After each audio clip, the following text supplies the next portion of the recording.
I grew up in Dakota City, graduated from South Sioux City High School, went to college at Yankton College, Yankton, South Dakota, and then attended seminary at what is now Sioux Falls Seminary in Sioux Falls, South Dakota. It was at Yankton College I played football all 4 years. I have the scars and arthritis to prove it. I often say my body put me through college. And at Yankton College on September 3rd, 1974, I met a young girl from Buffalo, New York. And she asked me out that night. At least that's the way I like to tell it. And we dated all 4 years of college and then got married, and we were married 46 years. Now, that night that I met her, I asked her her name. She said her name was Roberta. I had never met anybody with the name Roberta at that point in my life. She said, my name is Roberta. I looked at her, I said, that's too formal. I'll call you Bob. And if you could have seen the look on her face, like, who do you think you are changing my name?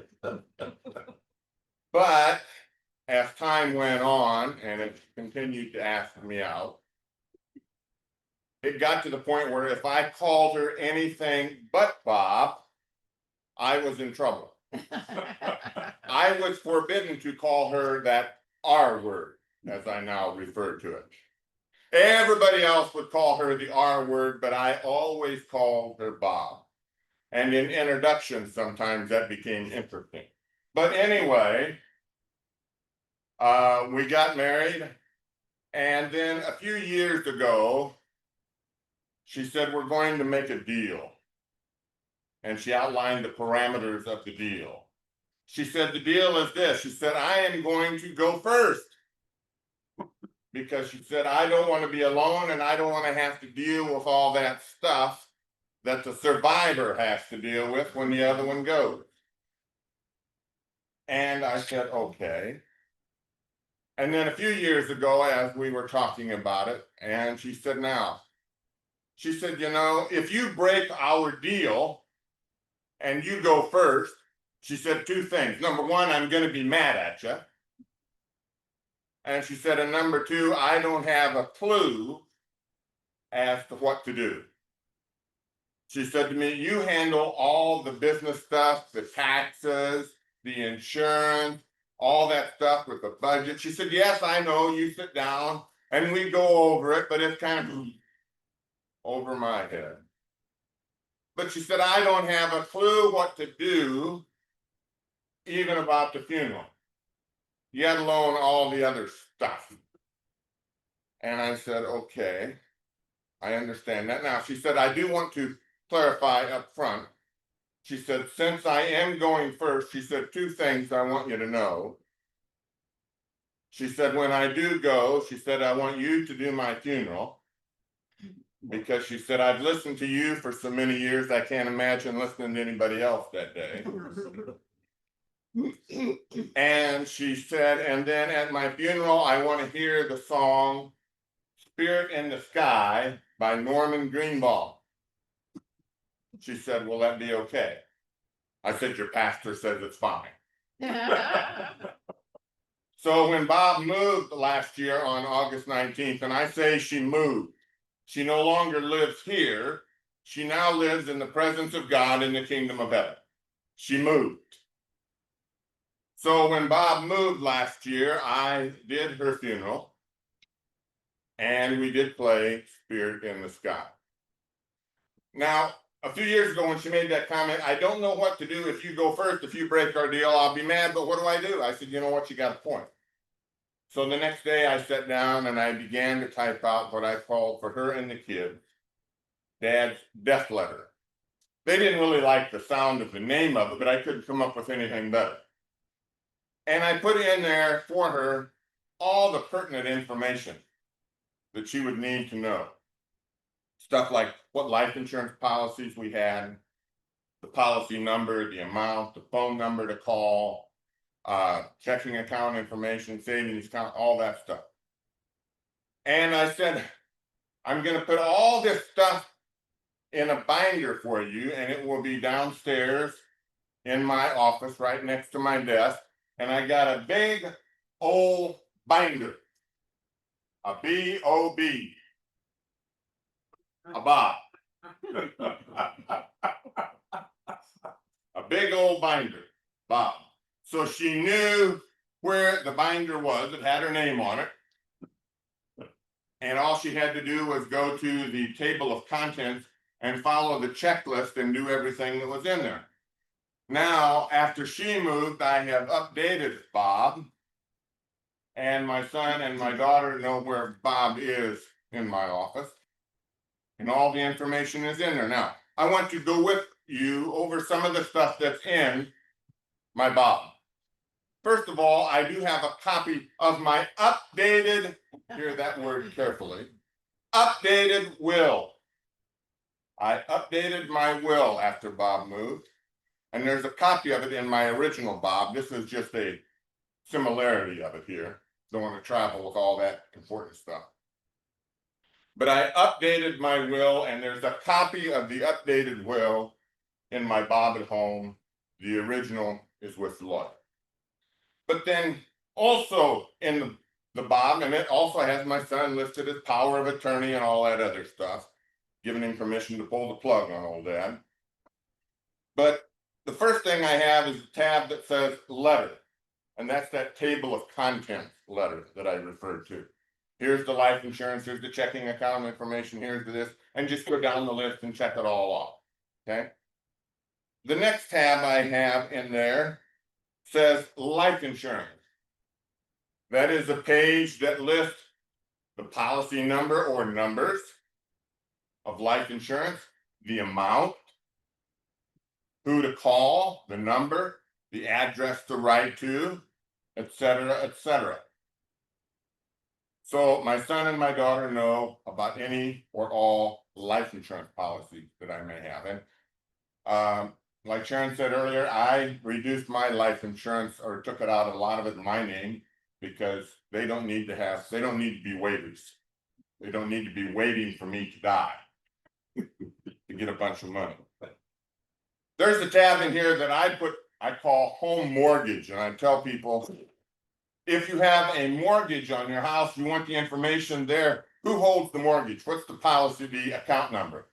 How much does it say you owe? What's the payment? Is there a PIN number you have to have? And in today's society, that's important. And so that my son can call, if he needs to, the place that holds the mortgage. And there's a copy of the tax assessment from the county assessor's office. Aren't they wonderful people, to make sure we always get their letter? Then there is a page for bank information. And in that page, I list what checking accounts, savings accounts, the numbers, where the bank statements are held in my office at home. And I've already got the bank statements, the bank accounts. So they say transferable on death to my son. I trust he will be fair with his sister. So everything about the bank stuff, payable on death to him, where the accounts are, the amounts, etc., etc. Then a very important tab for me and for them, I have called home improvements. Have you ever went to buy a house or sell a house, and one of the questions that comes up is, how old is the HVAC system? How old is the roof? When did you get that refrigerator? I have all the receipts for when I put in the new HVAC system 2 years ago, the date, the amount, etc. Also for the washer and dryer, kitchen range, anything I've done to upgrade the house is outlined on that page beside home improvements. So that when my son decides to sell the house after I move, and maybe I won't move, maybe I'll be lucky and Jesus will come before I have to move. But if Jesus doesn't return, then my son has all the information about the age and the quality of all the improvements that were made on the house. I have a page in here about my pension. I have an UMPIPS account with WestPath. and my son and my daughter are listed as co-beneficiaries. And in there on that page, it tells them kind of a unique thing, since they're listed as co-beneficiaries, they have to call at the same time to Westpac and both be on the phone at the same time to make that claim. And then every quarter, when I get my updated statement from UMPIPS, I put the updated quarterly statement in there as well, so they have a good idea as to how much money is there. Then I have a page called Social Security, and this would be beneficial for somebody that still has their significant other with them, and I had it in there for Bob, because it told her that if I died first, to make sure she called Social Security and started claiming my Social Security instead of hers, because my benefit was larger. She could only get one or the other. And so it detailed where to call and what to say, and et cetera, so she could get the larger Social Security check of the two. There's a tab in there for health insurance. Now, that's not really as important for my kids as it would be for a spouse. But if someone is not of Medicare age, it's important to know, who do I call about outstanding claims? Is it being paid? Are there any problems? So who is the health insurance with? Is it Medicare or somebody else? There's a page in there for that. Then I have a page that says cars. In there, I talk about where the titles of my two cars are. They're in the safety deposit box. The titles have already been changed to where they say transferable on death to my son. So that makes it a lot easier for him to claim ownership of the cars after I move. And so that is in there. And then I also have a page updating the latest maintenance that I have done on the car. So he knows if someone wants to buy a car, well, the new tires were put on this date. Spark plugs were changed on this date, et cetera, et cetera. Then one that sometimes people forget about, that can really be a pain in the rumpus roastus if you don't have the information in here, I have titled cell phone. I have had people tell me that when their mother or their father died and they wanted to discontinue service, it was a major pain to get that service discontinued, because either A, they didn't have the account number, they had the phone number, but they didn't have the account number for the cell phone. And today, you have to have the PIN number to authenticate that you really have information or a reason to be dealing with it. A buddy of mine called the phone company. He was trying to deal with it, and the phone company said, "We have to talk to your mother." He said, "I would love to talk to my mother. Can you arrange it? It's a long distance call." So I got a tab in there for cell phone. I also have a tab in there, same thing, about the cable in the house. Who's the cable with? Again, PIN number. They won't do anything if they don't know your PIN number. Then I have a page for utilities. So he knows who to call to either change the service to his name or discontinue it or whatever. And again, all the pertinent information, including the PIN number. And then an interesting page I have is for funeral. And in my original Bob book at home, I have in there, when I did Bob's funeral, when I went in and paid for hers, then I paid for my funeral as well. I picked out my own casket. I picked out my own vault. They're exactly the same as Bob would have. And I put that in there, and I told my kids, okay, everything will be the same for me as it was for Mom. I'll have the same casket, the same vault, and the stone's already in place, so everything will be the same for me as it was for Mom. My son said then, "Are you going to get the same preacher?"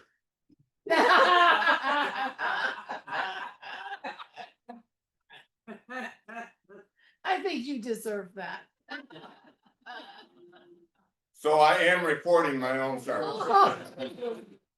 I am recording my own funeral service.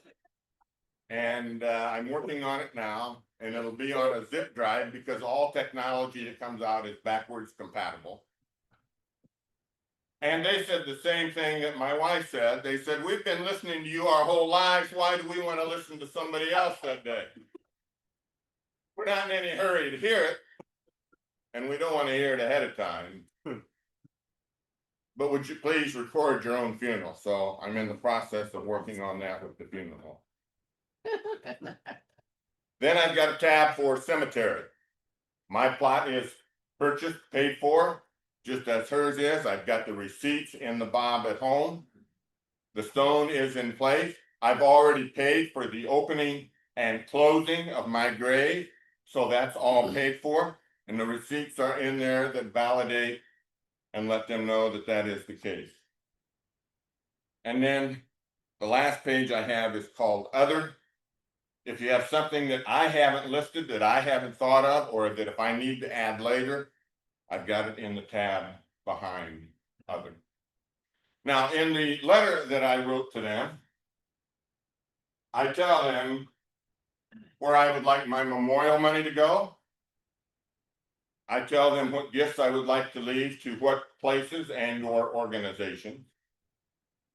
But I firmly believe that the greatest gift that I have been able to give them, that I was able to give my wife, is the gift of Bob. My son will be 41 this month. My daughter is 36. They've never had to do anything like this.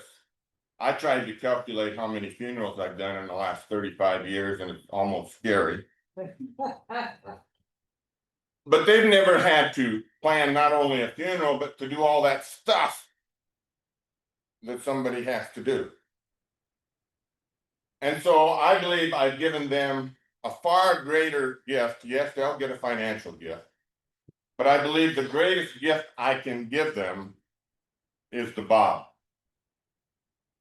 It's all spelled out.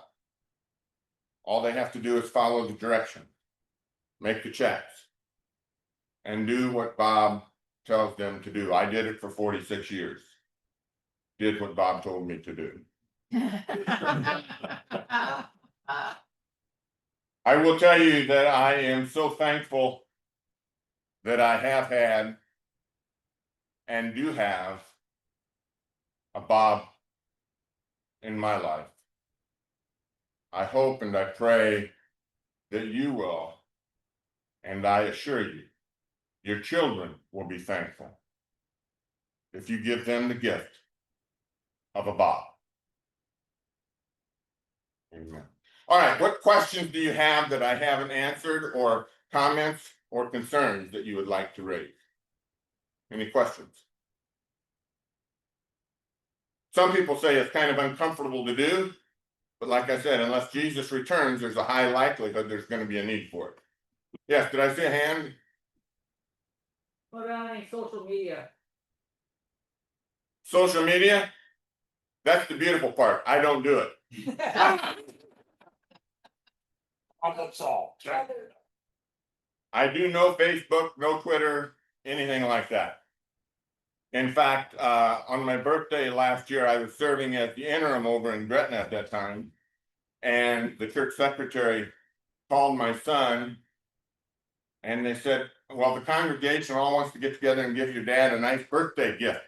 What should they give him? What would be something he would like, he would use? My son said immediately, do not give him anything he has to plug in. Do not give him anything that needs an adapter. He said, honestly, he would be happy with some new pencils and yellow legal pads. So social media, they don't have to worry. The reason I asked is because some people have a list of passwords that they keep. Yeah, and that would be in the other. That's a great comment.